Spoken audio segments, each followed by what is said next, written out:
শিশু 1 অর্থাৎ ক্লাস পিপি, এটা পর্ব 2। আজকে 2 পর্বে এসে আমি তোমাদের একটা 1-এর বই দেখাচ্ছি। এই 1-এর বইটা 42 পাতা এবং 43 পাতা নিয়ে আমি বসে আছি। আমি আজকে 43 পাতায়, মানে 42 এবং 43 পাতাটা নিয়ে আমি একটু পড়াশোনা করাবো।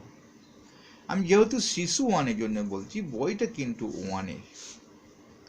তাহলে শিশু 1 থেকে যখন 1 হয় তখন 3 মাস, কিন্তু 3-4 মাস 1-এরই ব্রেন ম্যাচিওর থাকে, তারপর শেষের দিকে একটু বাড়ে। তাহলে আমরা সেটাকে শিখতে পারি।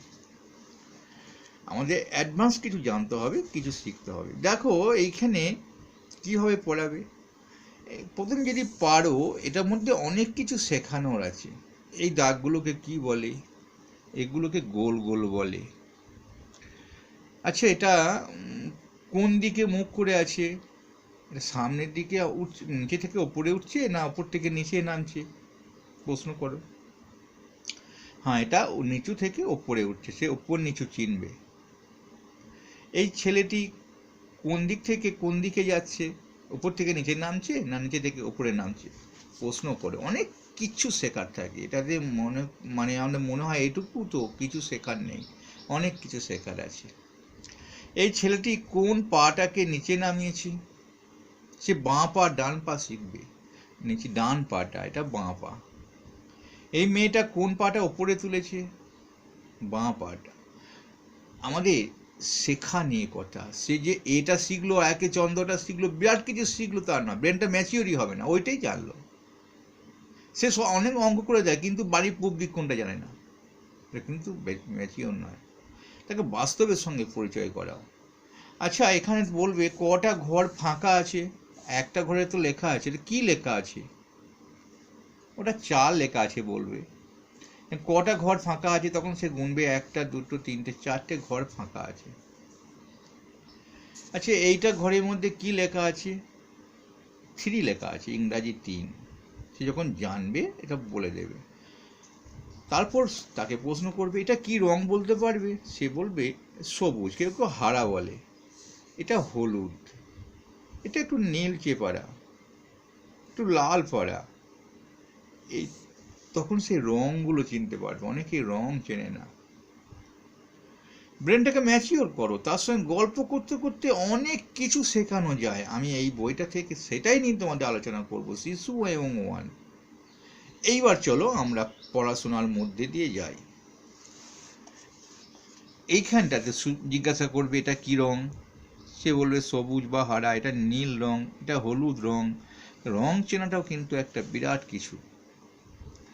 এবার আমরা পড়ায় যাই যে এইখানটা পড়া শেখাবে 1-এর বেশি 2। এটা ওপর থেকে নিচে থেকে যখন ওপরে যাচ্ছি তখন বেশি হচ্ছে, আর যখন ওপর থেকে নিচে যাচ্ছি তখন কম হচ্ছে। দেখো এরকম বলবে। তাহলে 1-এর বেশি 2, অর্থাৎ 1-এর বেশি 2, 2-এর বেশি 3। আবার এটা 1-এর বেশি 2, 2-এর বেশি 3, অর্থাৎ এটা 2 হয়েছে বলে এটা 2 হয়েছে, এটা 1 হয়েছে বলে 1 হয়েছে, এটা 3 হয়েছে 3 হয়েছে। এদিকেও ঠিক একইভাবে লেখা করাবে। বলতো এটা কি হতে পারে? 1, 2, 3, 4। হ্যাঁ, তো 4-এ মিলে গেল। তাহলে এখানে 1 হবে, এখানে 2 হবে, এখানে 3 হবে, এখানে 4 হবে, এখানে 5 হবে। অর্থাৎ 1, 2, 3, 4, 5। অর্থাৎ 5টা বেশি। আমরা যেগুলো মুখে বলি তাহলে সেগুলো পরপর বেশিতে বলতে বলতে যায়। এটাকে দেখে দেখে ইংরাজি লেখা করাবে। এটা 1-এর কি হয়? 1 হয়। 2-এর কি হয়? 2 হয়। 3-এর কি হয়? 3 হয়, দিয়ে দিয়েছে। 4-এর কি হয়? লিখতে হবে 4টা। 5-এর কি হয়? 5 হয়। এটা যখন কমপ্লিট করতে পারবে সে তখন অনেকটাই শিখে যাবে। তাকে চেষ্টা করো, একটা পাতা নেই তাকে কালচার করা, অনেক কিছু শেখা করাও। এইবার এটা যখন হয়ে গেছে তাকে তখন এইখান থেকে লিখতে বলবে। এটা এদিকে বাংলায় লিখতে বলবে, এদিকে ইংরাজিতে লিখতে বলবে। কি হবে আমি একটু বলে দিই। 1, 2, 3, 4, 5।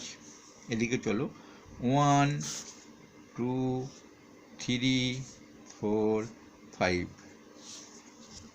এটা কিন্তু পড়াশোনা শেখার একটা মানে কায়দা বা কৌশল। ছেলেকে শুধু আমরা মনে করি ABCD শিখিয়ে দিলাম, একটা বিরাট কিছু ছড়া জানে ইংরাজি, লিটিল লিটিল অমুক তমুক, না না না, ছেলে ব্রেন ম্যাচিওর হয় না। ব্রেন ম্যাচিওর করতে গেলে বাস্তবের সঙ্গে পরিচিতি হতে হবে। যত পরিচিতি হবে তত শিখবে।